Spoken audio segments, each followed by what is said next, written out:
Hello, everybody. Welcome to the new episode of the Ravezillion series of the Liminal PodQuests, the Dancefloor Experience, Memoirs of a DJ. The Ravezillion series is our exploration of rave culture, a therapy session for raveless ravers, a place where we can discuss the scene that is in such danger since COVID-19 decimated independent events, all events, but primarily the independent ones are the ones who are in trouble. And we're creating this content as a means of continuing conversation, showing that people are not alone and touching base with one another. We have Chiara and myself here, Ivan. We're the curators of Liminal Village of Boom Festival, and we've gone virtual since spring of last year, since that's all we can do. So we've been producing content from our bedrooms and trying to keep you stimulated and entertained. And today's session, we're going to hear from artists, 3 different wonderful artists from different scenes, how they're keeping in touch with their communities, how they're doing, how's life been, and what's so important about the Dancefloor experience that's kind of irreplaceable. And over to you, Chiara, for introducing of our wonderful speakers. Thank you, Ivan. So yes, I'm Chiara. Welcome everyone who's watching us for this new episode. And the speakers that we have tonight are 3 very special women. The first one, she started performing at 17 in 1992. So she's a true pioneer of the scene of female DJs. And I'm just going to mention a few things because we have the full bio available in the box of the video. And so you can read more in detail if you are curious. So I'm going to mention that she became a night mayor of Amsterdam, not nightmare, night mayor, which is quite a dream actually for a city like Amsterdam to have her as a night mayor in 2010. And so this is a figure that is in between the scene and the local authorities. And she's now producing music. She's not just DJing, and she's performing as part of the duo Isis and Moses, who played in Boom 2018. If you were there, maybe you remember you saw her and Moses playing in the Alchemy Circle. So please welcome DJ Isis. Hello, Isis. Hi there. Hi, Chiara. Hi, Ivan. Nice to have you with us. Thank you for having me. So the second guest, she's originally from France, but she lives in Berlin since 2010. She's a vinyl-only DJ who plays an unconventional crossover between groovy techno, electronica, and the B-side oddities of dance music. She's a resident of the Lecken Collective. She's a member of it, and she has been an event co-organizer with the Killa sound system since 2014. Please welcome Killa. Hello, hello. Hi, Chiara. Hello, nice to have you with us. Thanks for having me. Sweet And setup so- behind. Love those records. And the third one, she's originally from Portugal, but she's now living in London. Since 2005, she has been building a reputation for her style and presence behind the decks, gaining a place on the Boom Dance Temples lineup, which, as we know, not so many women make it there. So great that you are one of them. And she's one of the core DJs of the label Boom Shankar, and which she runs together with her husband. And together they also play as Dirty Safi. Nuki is now finishing curating her 4th compilation coming out in the next couple of months. So please welcome Nuki. Hello, Chiara. Hello, Ivan. Hi there. Hello. Yeah, Hi. so we we have a great combination of three women that are based in three cities right now, that London, Berlin, and Amsterdam, which are going to give us an overview of what's the situation of artists in these places. And it's worth mentioning that today we are not really being very inclusive of heterosexual cisgendered males. There's none on this call. And that's probably because male, straight, cisgendered heteronormativity has had quite a bit of representation. So slightly balancing the equation there, since diverse voices have a lot to say and not often the podium in which to say it. So a note on symbolism. So we are going to start with a question to Isis, and we're going to start with a series of questions that are going to give us an idea of what their life was before the pandemic. So Isis, you've been able over your career to shapeshift, adapt, reinvent yourself, event organizer, producer, DJ, liaison between the scene and the institutions. So what is the driving force behind so much creativity? What is your inspiration about? Well, I have been deeply sucked into the music world ever since I was a little girl. So I've been active playing some instruments, but quite soon got caught by the rhythm of the drum, so to speak. And when I was about 12 years old, I started to collect records, and one thing led to another. And before I knew it, I was playing as a DJ, and I just started to evolve from there and participating in the evolution of modern dance history. Yeah. So similarly, Killa, what got you into the scene? What got you to shift into professionally spinning those records? Well, I mean, it's not like it was a conscious decision, right? It's more that I finished school in Berlin. I did a master's as a cultural manager, like art and media administration. I worked in an advertising agency, and then I just took my last salary and bought decks with it and decided it wasn't crazy to actually care about both things. I mean, I tried, I failed. But then I was just making jobs like working in an online record shop and having small events here and there and working with the Killa-san.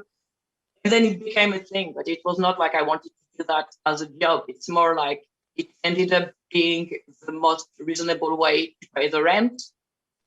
So that was more of a slow progression than a conscious decision. And very different to an advertising job. Yes, but very little money too in Berlin. So you know what you're risking in order to do it. Yeah. And Nuki, what about you? You kind of represent the psytrance music scene here tonight. And I was wondering, what did you find in this scene that gave you a sense of belonging?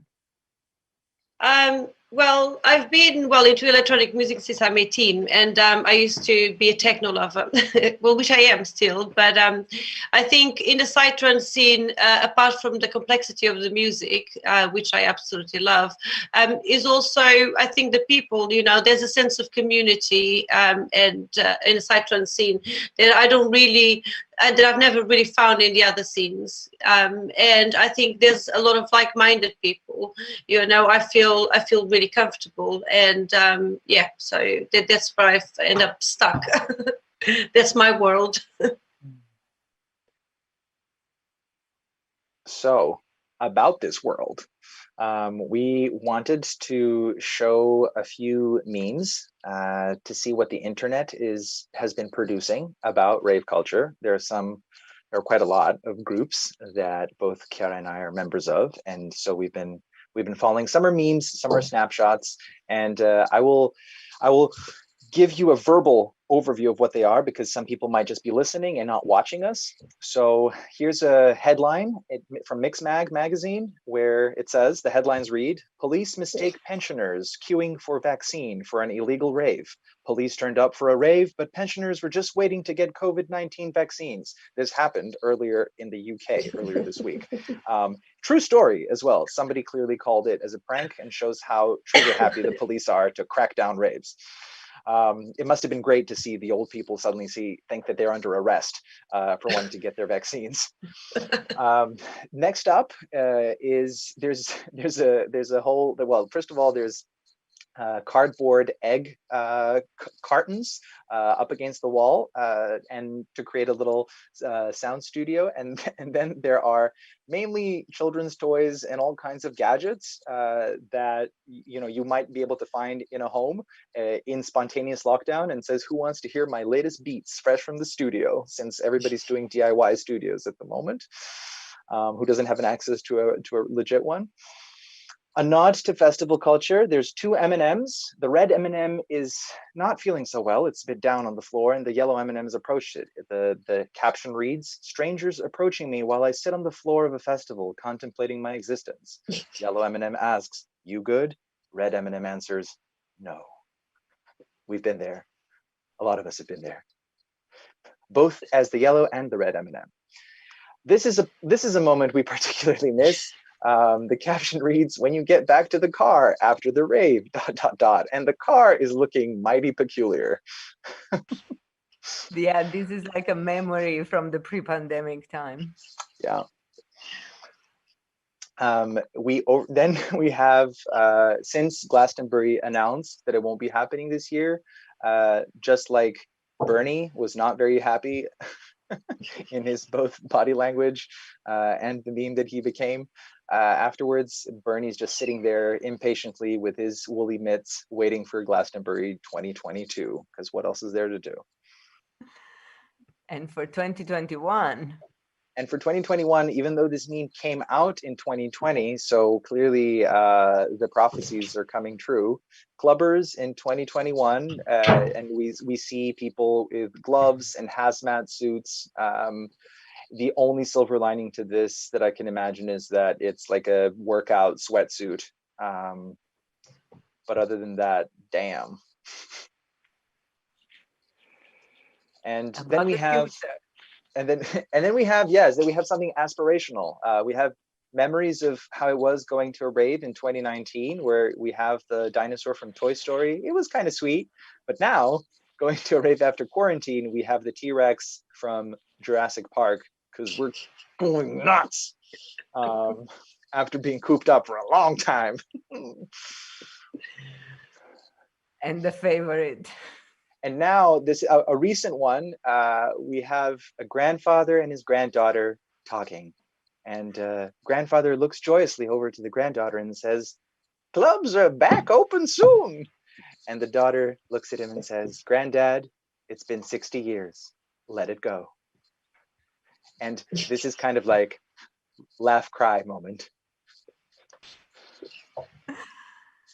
Yeah, I mean, because laughing is finding the humor in the situation is at the same time a privilege that we have right now, but also a tool that we have to try to deal with being away from what we love and with not knowing when we will have it back. And so, this is a way to laugh about it, but also to reflect about how hard it is. And these are all topics that we've seen in these memes that we will address now in the questions.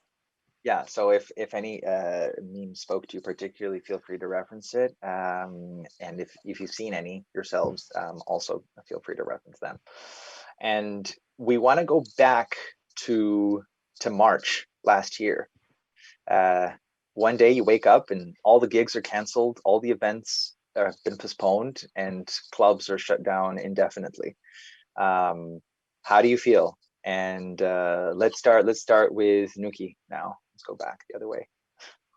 Well, I mean, I was completely overwhelmed because I just saw all our career, our financial stability, everything disappeared. Obviously, you know, you went through stages of feeling, okay, we just have a little holiday, to then realizing that that holiday actually is going to be longer than expected. And obviously that took a toll in mental health, you know, in a lot of things. But then it's you know, you just have to be able to turn around and just try to make something from what's happening.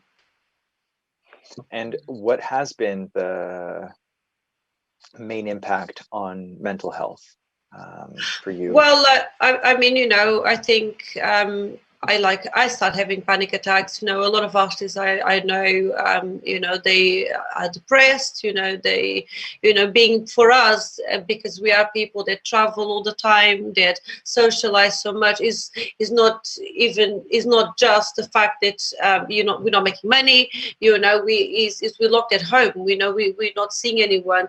You know, and there's been months and months and months, and obviously that has a very detrimental effect in mental health. You know, not just to us, to everyone, but I think we suffer a lot from it because we are very social people. You know, our environment is gatherings with thousands of people.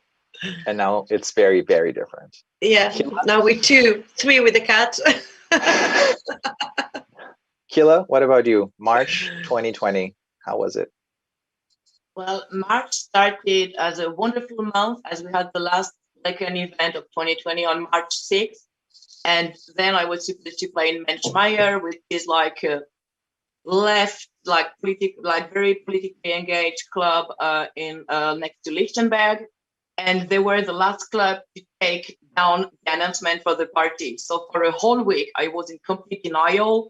Like my partner was having all of his gigs canceled. All of my gigs were canceled. But I was clinging to this date on the 13th, like there is no tomorrow. And I was like, I don't care. Friends were calling me like egoistic. Like I got into fights with people who were like, how can you plan to play this party when everything is closed? And I was like, it's all I have left. Don't take it away from me.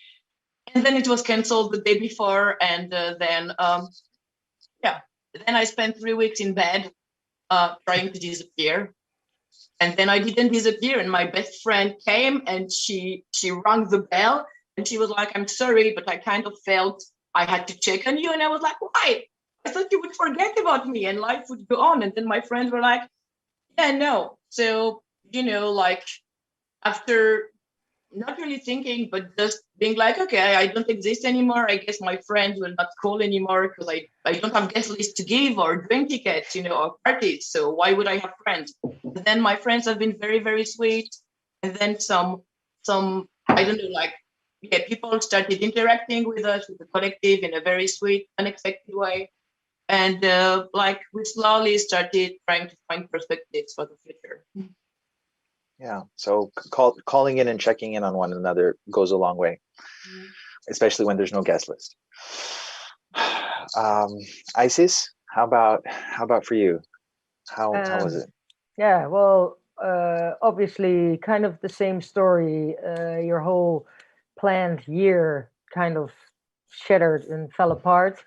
At first, not sure what the virus would be about because everybody was so stressed out. It was really like, are we gonna like drop dead if we walk out on the street? So at first we just locked ourselves up, waiting until we were, I don't know, told what was going on. Then I also have a son who's 9 years old, so I ended up sitting at home with him as well, which personally I enjoyed a lot. But yeah, it got a little bit claustrophobic, of course, and yeah, during the summer it kind of like loosened up a bit, but at first it was just everything major lockdown. And yeah, well, luckily in the Netherlands we have a good social support system, so all officially registered artists, they get a monthly allowance. Is that the name? I don't know how you call it in English. Yeah. So yeah, financially it's not what you want it to be, but you have some food to eat and you can pay the bills, so to speak. Yeah. All right. Well, it's very different in different places. So shout out to countries that do actually have a social system in place, even if it's not adequate for artists. And what do you going now? I'm going to continue with you and kind of work backwards. What do you miss the most about being able to play to a live crowd? Well, at first I tried to make myself believe I wasn't missing it because I don't know, I guess you try to shove it under the carpet, the feeling like, oh, maybe it's good that I don't go out too much. And well, it's actually not bad to go to bed early, that kind of stuff.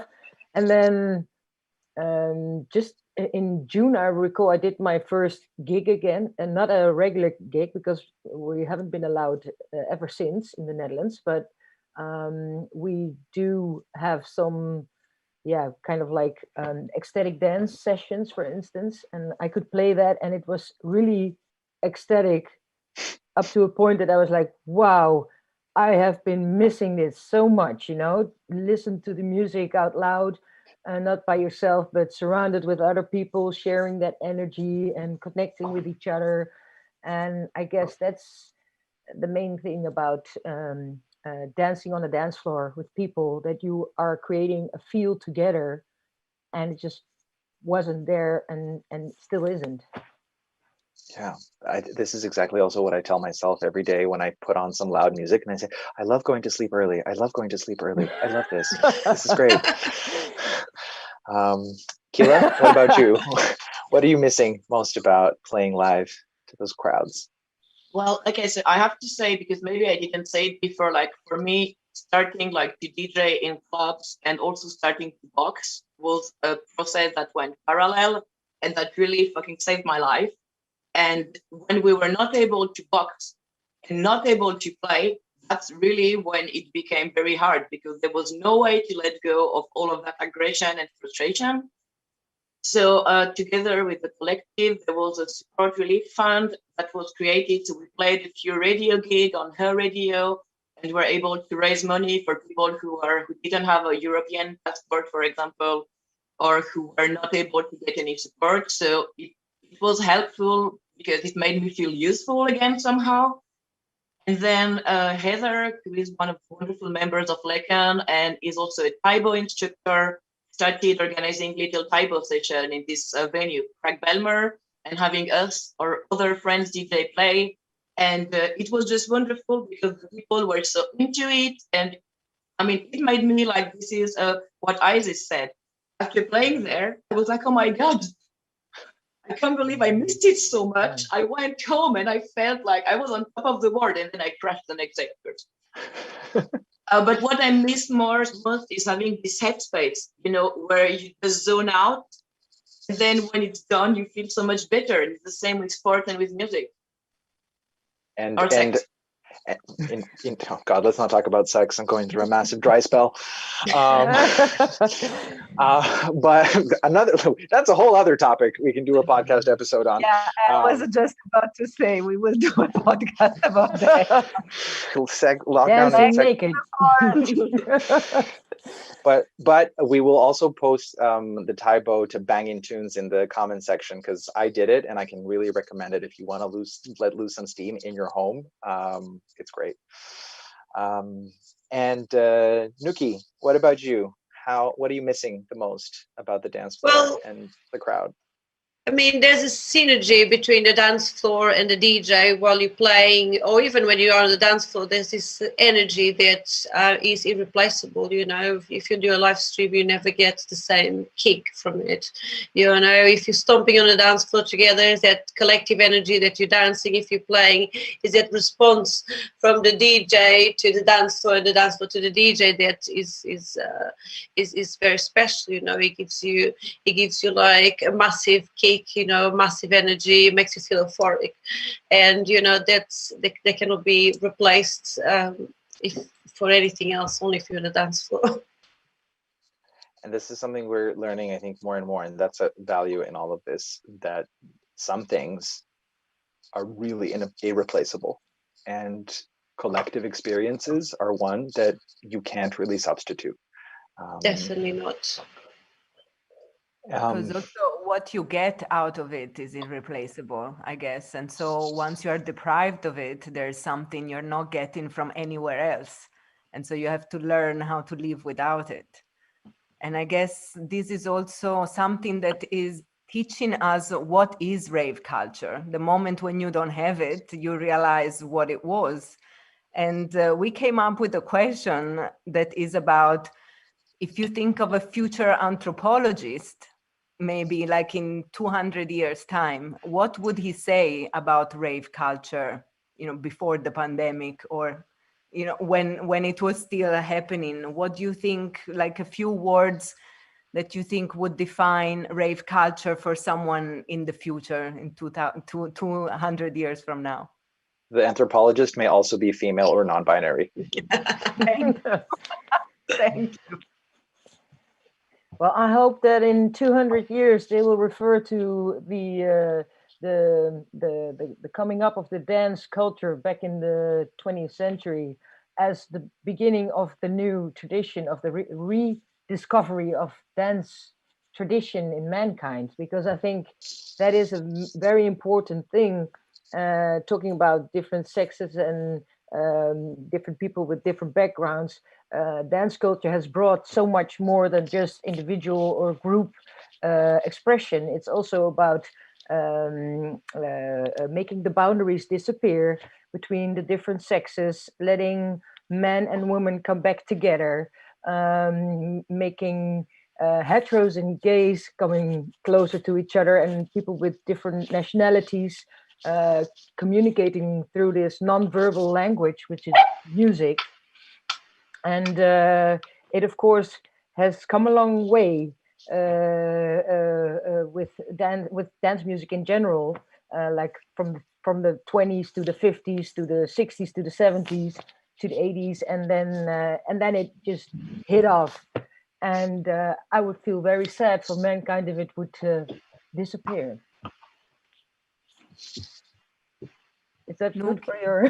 I could say many things. It's one of my topics, the history of all of this and how it started actually in the primitive times, and how this is like a new way of doing something really old. But Nuki, what would you say a future anthropologist would say? I would say there's a religious revitalizing movement of the society to rebel against the system. To just help to relieve from the stress of the everyday life, from the pressure that the system gives you, a necessary religious movement. Thank you. What about you? Well, I think I would hope that a future anthropologist would say it was the time when business techno was dying and was being replaced by empowering queer rave culture. That's what I hope.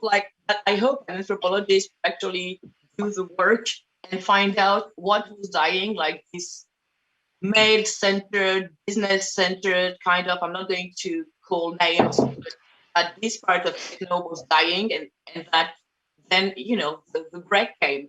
And actually, I hope somebody is going to take a note about what was happening before we got brutally paused. It's a great perspective, because it's allowing us also to see something about the post-pandemic version of rave culture, and we might be able to go back to it in a question at the end if we have time. But now let's also focus a bit on your relationship with your community, because every DJ has friends and followers and fans that follow them around in the different parties and even over the years. So how has it been, your relationship with your followers, your friends, your fans in this period? How did it change? Nuki, would you like to start? Well, I feel like there's been a bit more communication, like even from our side, because we have more time and the followers. Because obviously there's no events, so social media has been an important part. And obviously, we tried many things, from live streams to connect through interviews. But ultimately, for us, I think releasing music, like because obviously I have a record label, we've been really focused like in releasing music and mixes and just connecting with our followers like that, and we've been having a great response. I feel that's the only way to keep the scene alive, really, is through social media, and everyone is locked at home, so there's been a big response from both sides. It's been great. Mm-hmm. Thank you. And what about you, Isis? How has it changed, or has it morphed into something different? How do you get in touch with them? Well, at first, when it just all started, everybody was starting to do live streams, and I just felt the opposite. I really was like, I am so not inspired by this. I'm really like, I don't feel it. I don't feel like exposing myself without having the relationship to the dance floor, and I was kind of like hiding. And then at a certain point, I realized that well, there needed to be a moment of getting back to the audience and the people that you relate to as a DJ. But it wasn't really until that first gig I did again, even though it was an ecstatic dance gig, but it was still like, remembering me on how important the relationship was. That I actually started to organize a lot of these events myself. So it was kind of like a substitute, I guess. I mean, at this point in history, none of this is allowed in the Netherlands. We're on curfew and everything's closed big time. But I assume that it will start again soon. I would say in 1 or 2 months we should be able to do this again, and that is kind of the real time relationship I still have with my audience. And furthermore, of course, I'm doing stuff like a stream every now and then, and withdrawing in the studio, preparing stuff for Isis and Moses, for instance, to release.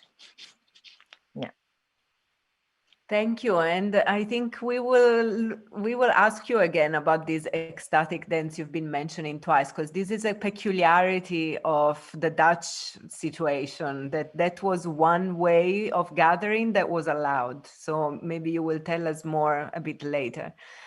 And Killa, what about you? The people that used to come to dance at your gigs, did you see them? Are you in touch with them? Well, we had in the summer, one of the members of the collective passed, which probably would not have happened if we had not been in lockdown. And I think it forced us all to kind of get our shit together. And we were not meeting before, and everybody was very isolated. And suddenly you have someone's parents come to Berlin, and they have to be taken care of. And then you realize organizing the rave is hard, but try to organize a funeral, And then we really realized we have it impacted everyone so badly, but we realized if you're not that bad, you need to get your shit together and connect with people. So we've been having, I don't know, for example, in my flat, I have the decks here and people know it. So they would get in touch and be like, do you want to play a little bit of music for us, in the weekend? So we had little raves at home. My partner was able to get funding for his label, like Super Sun Tools. So Super Sun Tool without S. And so I've been helping him with that, and it's kept me busy. And fans would get in touch and ask questions that that's what you said, didn't have time to answer. So a lot of social media, and also trying to have, even though it's forbidden, having little dinners with 5-6 people and being illegally cooking together and listening to music and dancing in my flat. That's how we did it mostly. And you also mentioned something when we had a chat a couple of weeks ago that stuck with me, how there was a different face presented during the live stream and then wondering why, smiling or feeling good when that might not be the state you're in. And I think I think it's the same. I mean, several DJs I talked to, like other friends like Maroom, who's from Portugal, from the Mina Collective, like it's also the same for like Esrastan, who's in Lekan, or Fidel, that you've been in your pajamas for several days, not to say weeks in a row, at home, crying about your fate. And then, you get dressed, you put makeup on, you play this live stream in front of an empty room, and you pretend that it's okay. And it gave me, it made imposter syndrome so much worse, because then after a week I would go to the stream and be like, what am I selling here?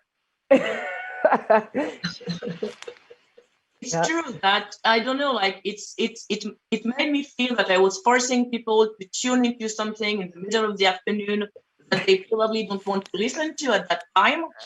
And it made me feel like I was such a liar for pretending it was all right, when there is nothing worse than playing in front of an empty club. Yeah. I felt the same as well. Yeah, you relate to that. Yeah, totally. I had to stop doing it for a while because it was just too much. And Isis, what about you? Because you were laughing. Do you relate? Yeah, well, I recognize completely. And I was lucky to do a few of these live streams with the crowd. I mean, it's kind of bizarre because in the Netherlands, if you have professionals with the live stream, they can attend. So you can have dancers, for instance. So luckily we would have dancers in the room that would either dance around the DJ or dance in front of the DJ. Just a handful, I mean, it's not a handful. It's not the whole dance floor full. Although that would be a nice experiment. But yeah, that helps a lot. And then the last live stream I did, they forced everybody to sit down on a chair, which was kind of weird because I had all these chairs in front of my DJ booth. And at first I didn't even dare to look at them because I was like, this is kind of weird, And then at some point I saw them moving on the chair like that. And then you couldn't stand up, but you could kind of dance on your chair. Well, that was as good as it got. Yeah. Wow. But what about the summer? Because in the summer, the regulations loosened up a bit. Some open air, small event was allowed. How was it for you? Nuki, maybe we start with you again. Well, I did play in 2 illegal raves, and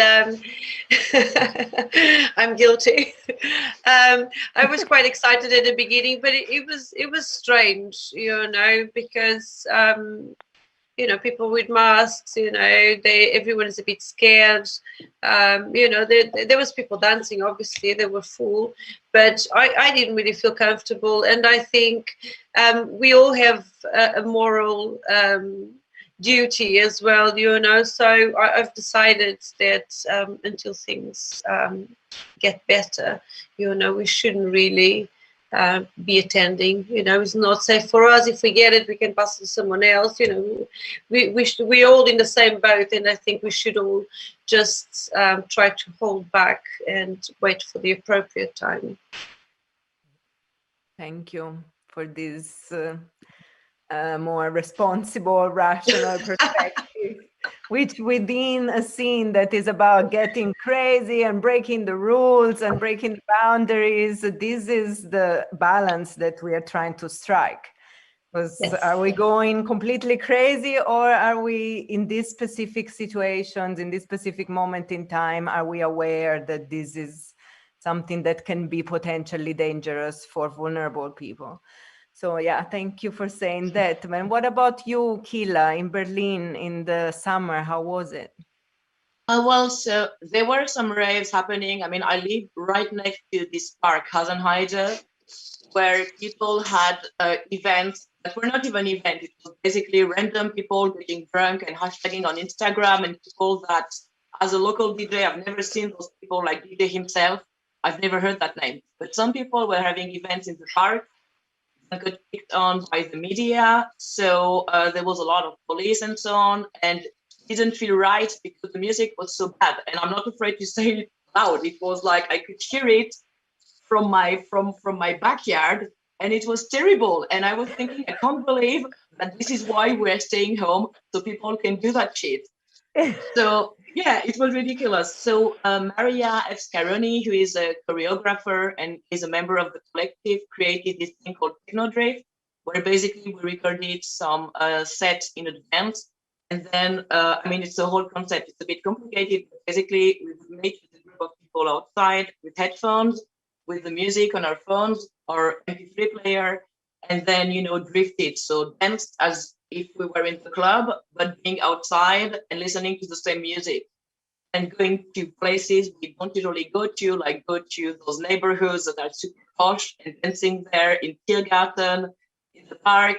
So that was one of the things that happened. I mean, it was also forbidden, but it felt okay because you're outside in a small group, and it was the same as doing sports outside. And then I was booked at a few illegal parties that were busted for my playtime, so it didn't happen. So I guess I'm innocent, but I tried to play.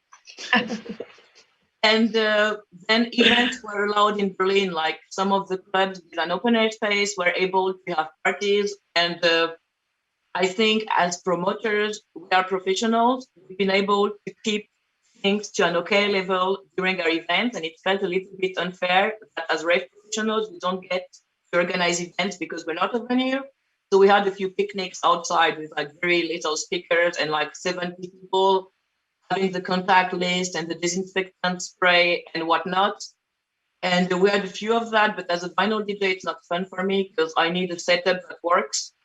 And I also said, let somebody play who can play on a tractor controller, because like for me, it doesn't make sense for anyone. So this is the technical side. If you're outside and stuff is going to get seized by the police, you don't have 10,000 euro worth of equipment.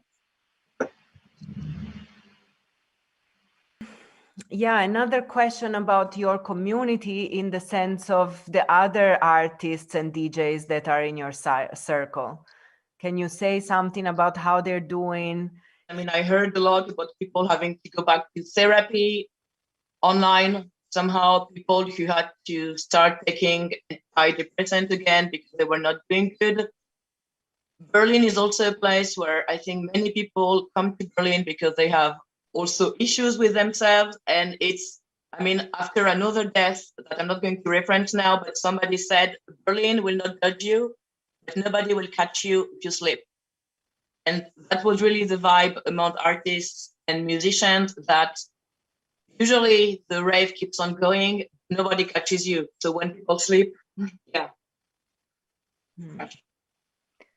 Thank you. What about you, Isis? What's the general vibe among the other DJs and artists that you know? Well, I'm not sure if we can speak of a general vibe, but there's people that are really doing their best to start the party as soon as possible.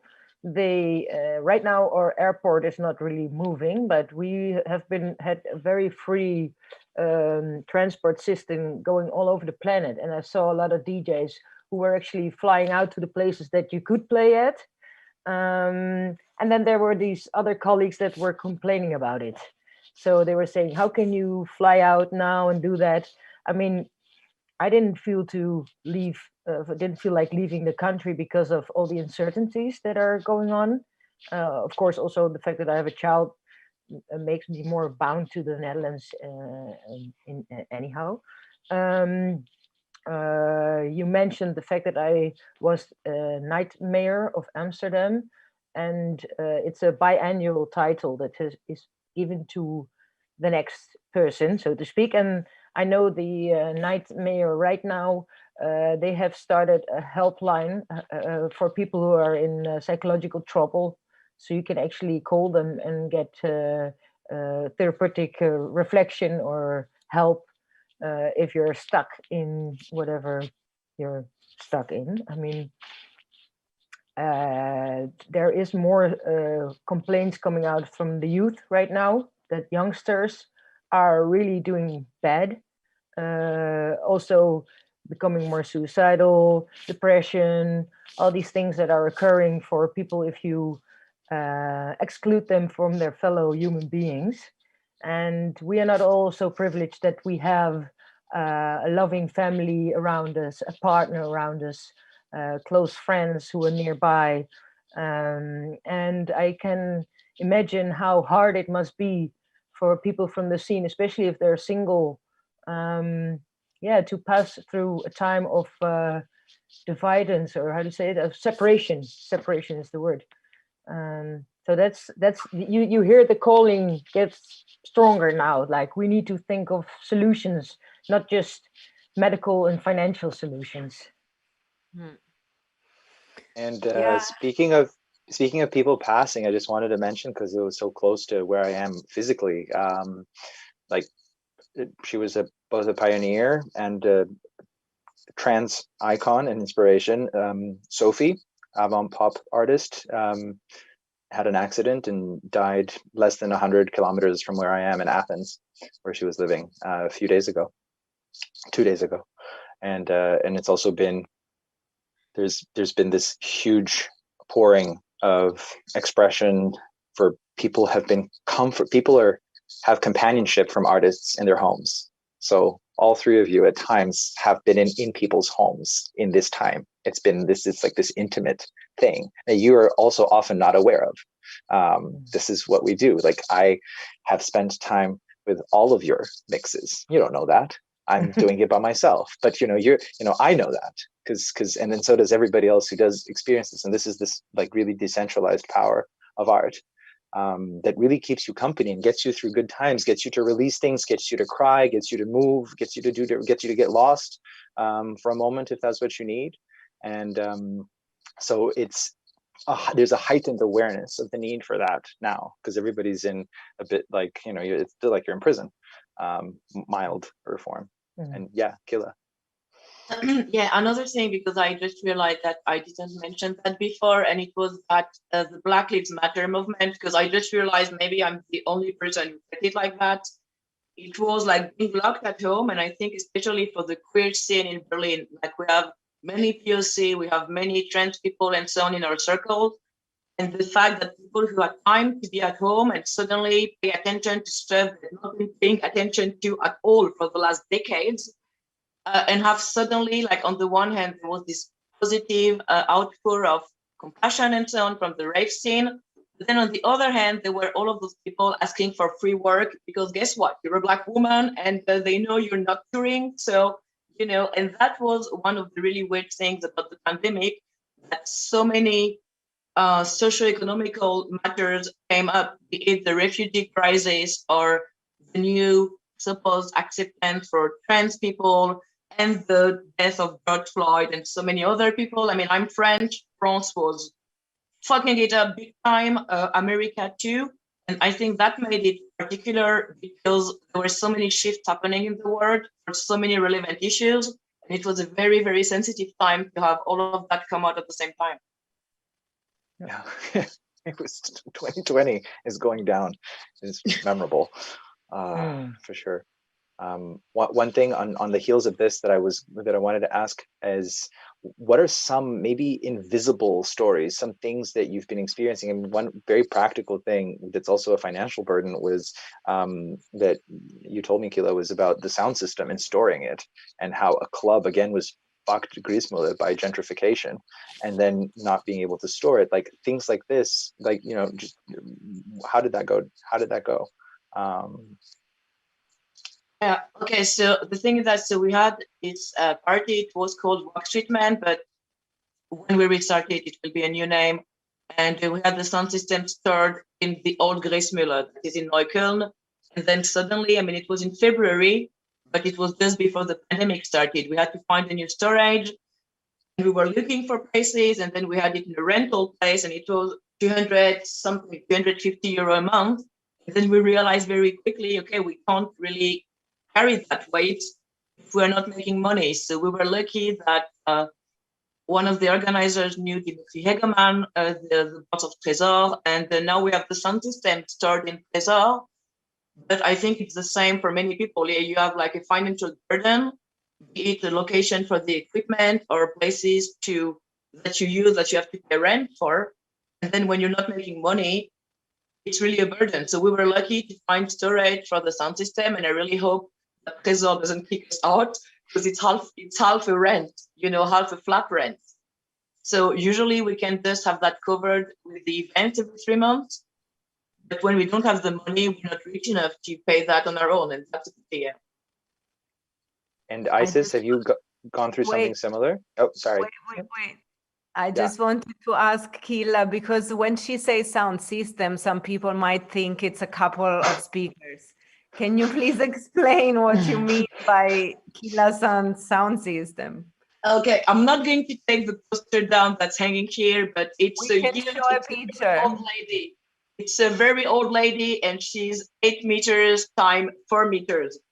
So it is very, very big. It's 8 bass speaker, and then 4 mid-low, 4 mid-high, high. So it's very high. You have to use a ladder or climb on it. So it's not just one small storage box. That shit takes room, and it's heavy. You need wheelbarrows, and you need all kind of equipment to transport it. Yeah. And so is this kind of thing also, I mean, this is one thing that people won't know about, this is something that's not on the surface. It's not something that somebody's talking about as a pressure, both also a worry of like, okay, what to do with it, and money that's going out the window unless it's resolved. And I was wondering that there are such other invisible costs and burdens to this pandemic that the others have had as well. Like Isis, have you gone through invisible harm? Well, listening to all of you, I feel kind of privileged, but compared to the other people in the Netherlands, I sometimes feel neglected because I just got the artist fee. But in the Netherlands, everything is taken care of pretty well, I assume. I mean, it's not just all good, but there is like a huge financial compensation for organizations, companies, reoccurring expenses like rent. There's different layers of how you are being helped on a financial level by our government. So on that behalf, we're not doing bad here, I think. I mean, especially that's also a good thing. It's a good thing to share that. Yeah, well. I mean, some people might think like, wow, where did that come from? But of course, in the Netherlands, the tax system is organized in a way that you're not getting extremely rich here, but it's hard to go down the drain. Let's put it that way. Well, I think also, so you are saying that the independent music scene is also supported by the government. It's not just the main businesses, but also this more underground scene managed to receive some support. Well, if you're not legally registered, I don't think you're going to get any support. So that's really not that good. I mean, you can always apply for an allowance if you have nothing, just like, I have nothing, please help me. But then you have had to lose everything already, what you had. So either you're organized in an official structure and then can receive some compensation depending on your structure. Like if you're just an artist, like a single person or a whole company with staff members, or like if you have, well, as I said, the regular expenses, from a certain level on, you get like compensation. Yeah, this is good to mention because also Holland has been a place where historically the underground scene has received a lot of support, or has fought to receive support, or to receive acknowledgement, and to receive the kind of like to be seen as bringing cultural value to the overall cultural scene. And I just wanted to mention briefly that probably right now you are calling us from Rijhoort, which is this squatted village near Amsterdam that is 40 years old. and that has been pioneering and bringing on the flag of independent culture over all of these decades. And that is a project that is very close to Boom. It's like a sister project that has, and we've been supporting each other over the years that both projects existed. So yeah, good to know that the politicians also recognize this value of art and support. I'm so sorry to have to interrupt, because it's not as romantic as it seems. The Dutch are very much trade people. So at first, they are always underlining the economic purpose of culture, which I think is kind of a sad thing. In Germany, I think things are much better organized on that behalf. So and the independence in the Netherlands, that's quite under pressure, and has been for the past 20 years. So the last word hasn't been said about that, but well, there will be a whole new story going on about independent culture. Yeah. In Berlin, I have to say in Germany, because Klaus Lederer, who is the Secretary of Culture, recently said in an interview after announcing the theater would be closed, he was asked, so what about the cultural scene and the art? And he said, listen, this is not the main issue right now. And that's also the same in Germany. It means if they have been support, that it was support for bigger structures, so people who were like micro companies or just freelancers like I was, you could get funding to pay for your Betriebskosten, which means company costs, but it doesn't pay your rent or your food. And basically, they just told artists to go on social help, but it's not the same to get social help or to make little money by doing your thing. You feel like an idiot when you just get this bare minimum to stay at home. So Germany has been helping, but as in, you people are losers anyway, so why don't we give you your loser money? And it's ridiculous, because as a cultural manager, I know how the public institutions are being funded, and they bring in very little money, be it the theaters or the museums or anything. So it's a view that had to change anyway, but it's still very antiquated. It doesn't really match the actual situation. Nuki, what about the situation in London in terms of fundings and art? Well, they said artists should reskill. Like change your career, basically. Change career. That's what they said. There was adverts everywhere, like you should become like a dancer, or you should become what, I don't know, like a computer engineer. It was quite funny in a way. But I mean, if you've been paying taxes, if you registered, we've been having support. It's not a lot of money, but it just ticks. You can pay for food, you can pay your bills. There's some grants around. There's the Arts Council that they do grants. You have to do, obviously, present a project, but it's mainly for musicians. So there's a lot of people getting 10, 15, for the year to fund that project. So I mean, I cannot really complain so much. I think as long as you're self-employed or registered company, you're getting some money from the government. So I'm really glad you mentioned that, because there was an amazing troll campaign with memes on this whole reskilling thing that the government did. I know. There was this meme with, like, it said, Fatima's next job could be in cyber. She just doesn't know it yet. And it has like a ballerina putting on like her shoes. And then they did a counter attack where they had Boris Johnson in a tutu, and it said Boris's next job could be in ballet. He just doesn't know it yet. No, yeah, it was actually quite fun. It's sad, that the government doesn't really see musicians mainly as a job, or and they think they should just reskill. But this is the society that we live. Yeah. So happy days. What an interesting new normal we're living in. And how good we are at pretending that this is all normal or adapting. But I guess this is the rave zillions we've been talking about, trying to find our way in this maze between mental health issue, regulation, funding for who or for what. This is the jungle that is our new house in a way.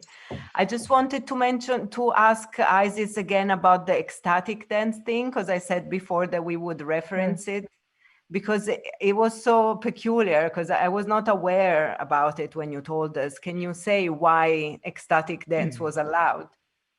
Well, ecstatic dance is officially registered in the Netherlands as a form of dance sport, so to speak. So it's not like it's not party, and it is not a party. I mean, it feels kind of festive, but it's an exercise.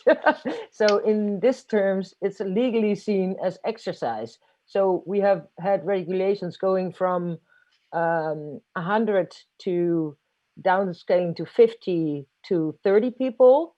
And from the moment they went under 30, I kind of stopped doing it because it doesn't really make sense to do an ecstatic dance session under 30 if you have to also rent a place and pay other expenses. Because what I would also do is do the silent disco. So we could do it out in the park, with meaning there is less risk of contamination, or people have their personal space.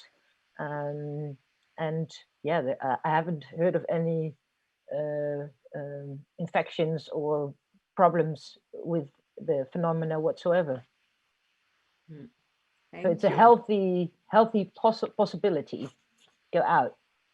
Yeah. I mean, compared to how many people are potentially going to get infected while queuing to go to the mall or the store, because malls are banned some places. Yeah, I think this is where it gets in. We get into like paranoia land around what is allowed and what isn't, what is economically viable, what isn't, what is dangerous and what isn't. What could be interesting for all of you and anybody watching who's into rave culture in general, there was a scientific research done by big festival organizations in the Netherlands, trying to provide answers on the scale of risk in general for outdoor events. And I really think and hope, especially now we have the blowing test. I don't know if they're available in your countries as well, but it will be much easier to do quick scans and have outdoor raves up and running by this summer. Oh, that's excellent. We're gonna find the link to share that. The blowing test is what I usually use to meet people at the toilet cubicle. I knew you were gonna say. I guess it's a new one you're talking about. I mean, I heard about China starting to do anal swabs, where you have to put something 2 inches up your derriere and then turn it 10 times. And I was like, oh, well, I know a few people are going to be really into that. But in Berlin, we have the Schnell test, which is just like the mouth swab thing. Oh, yeah. And we tried and we didn't do it, but we got some because we wanted to do a Christmas dinner, and apparently they work. So that would also be an option. And I think it's about €8 if you buy a pack of 20. So would also be ready to have that for outdoors event, for example. But I'm not really sure that it would be accepted as a mean of testing people, but it's available in pharmacies now. And we're gonna do probably a focal episode on this soon to see what are the new developments, research, what are people doing to allow, hopefully, some level of collective experiences this summer onwards. And on the anal swabs, there is also a meme that we can try to track down that it said Berghain can open now because there's anal swabs for testing, and we're gonna dig that right out and show y'all. So I think we're gonna move to a wrap up, and we were thinking an aspirational question for all of you, and that is, what role does underground club and festival culture play and will play in the post-pandemic world? We're kind of heading there, hopefully. And I would start with Nuki. what do all these different scenes, what is their role in the world after the pandemic? Well, I mean, that's what makes people happy, isn't it? So it's a very important role, you know. I think everyone is needing to release. So I think when we can all get out of lockdown, you know, I think festivals, clubs, you know, they're going to be absolutely heaving. So they're going to have to be ready and prepared for a lot of like crazy people. But I mean, I think they are essential. So I hope a lot of the clubs can survive through this, because we need them to survive. You know, we need to dance, to have some fun, you know, because that's what makes us feel alive, you know. And I think that's what's been one of the key points, and to make it more detrimental for mental health is the lack of like fun and contact, and you know, that sense of belonging somewhere, you know, that you get from a party, you know. So yeah, clubs and festivals are they're going to be the new therapy.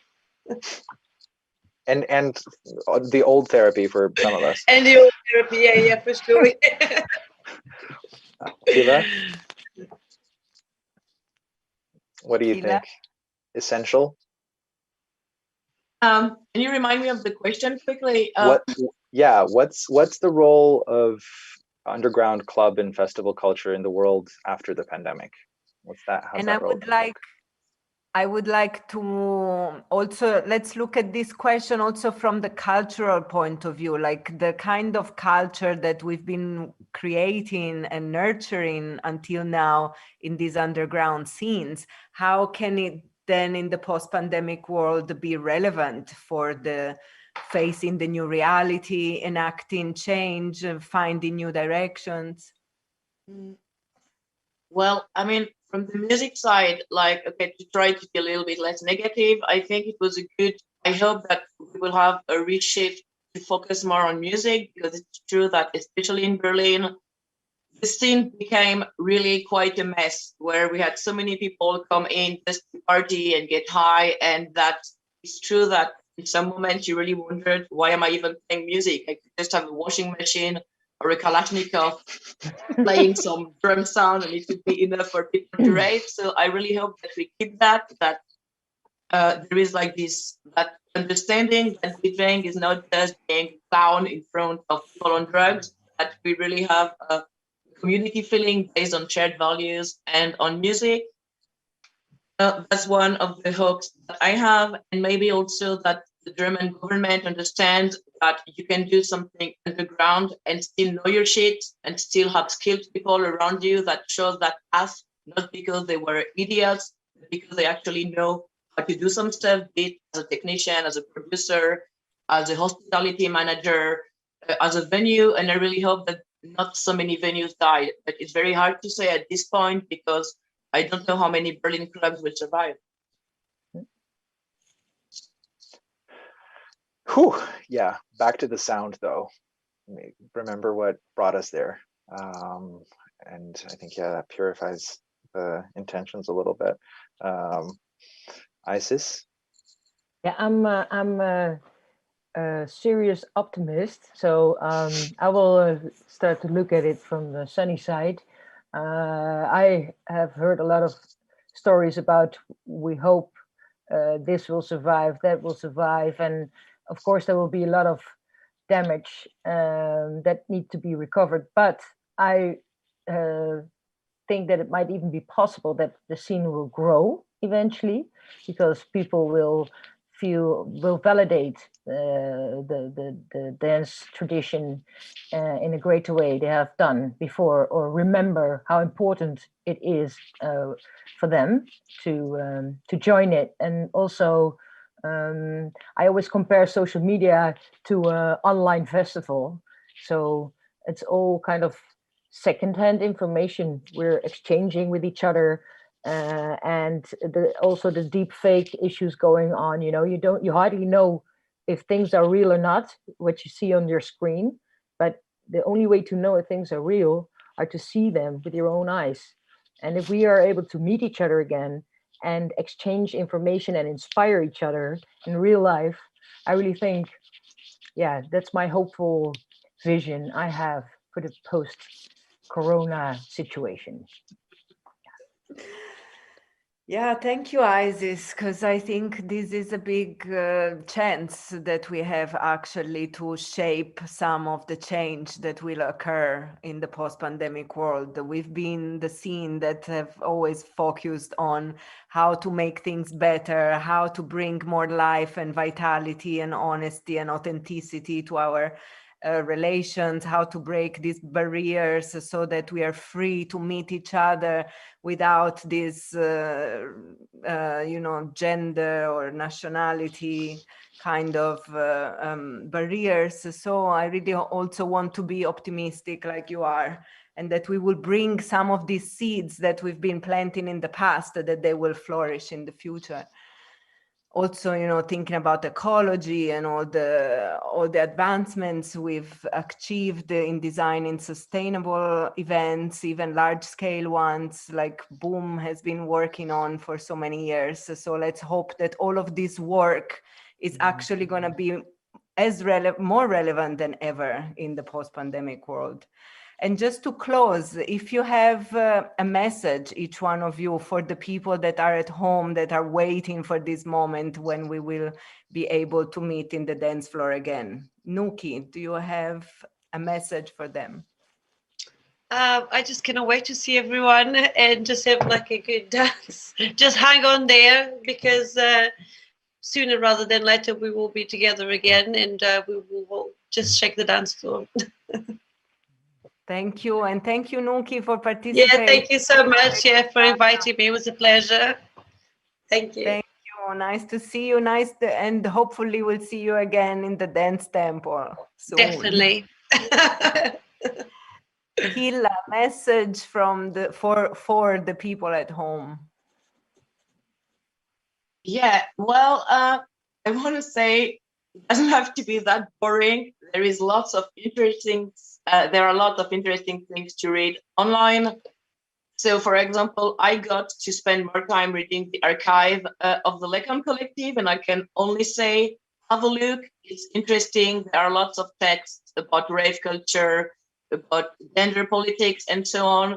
I was personally reading medieval literature that my grandmother sent me. So, yeah, put some nice music in the background and read the book. We'll meet again and we'll be smarter, hopefully. I love it how we always find nerds.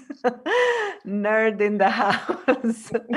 Yeah, we love nerds in Liminal Village. So thank you, Killa, for participating. Thank you for sharing your stories about Lecken, about the Killa sound system, about life in the streets and in the parks of Berlin. Really was great to meet you, and I hope you will be able to play again soon. Yeah, I hope I can come in 2022. I mean, I'm not letting those 2 tickets go to waste. So Thank you, Killa. And what about you, Isis? Message for the people. Message for the people. That's a big question, but yeah, let's not forget what brought us together, which is the music. And even if you're having a hard time right now, don't forget the music is the medicine. And I would say consume your daily dosage to stay sane and healthy. And perhaps use the time online right now to broaden your horizon and find new perspectives and bring them back on the dance floor when we meet again. Bye-bye. Bye. Thank you to Boom for making this happen. Ciao, ciao. Bye. Thank you. Thank you all for the wisdom, the optimism, the insights. We've had 3 wonderful artists share their thoughts and experiences, and that's what keeps the spirit of rave alive now that we can't be at the actual dance floor. I want to do some shameless last-minute self-promoting. We've been creating content through the Liminal PodQuests and the Boom Toolkit. We're bringing you different kinds of topics, politics, psychedelia, and unusual suspects in terms of speakers. And whoever is lucky enough to have some extra time now during lockdown, take the chance to immerse yourself in some whatever, whether it's medieval literature or science fiction or manga comics or the history of rave culture. And a big thank you to Unite for streaming all our content on their different platforms. And we look forward to seeing you on a dance floor soon, hopefully. Rave on.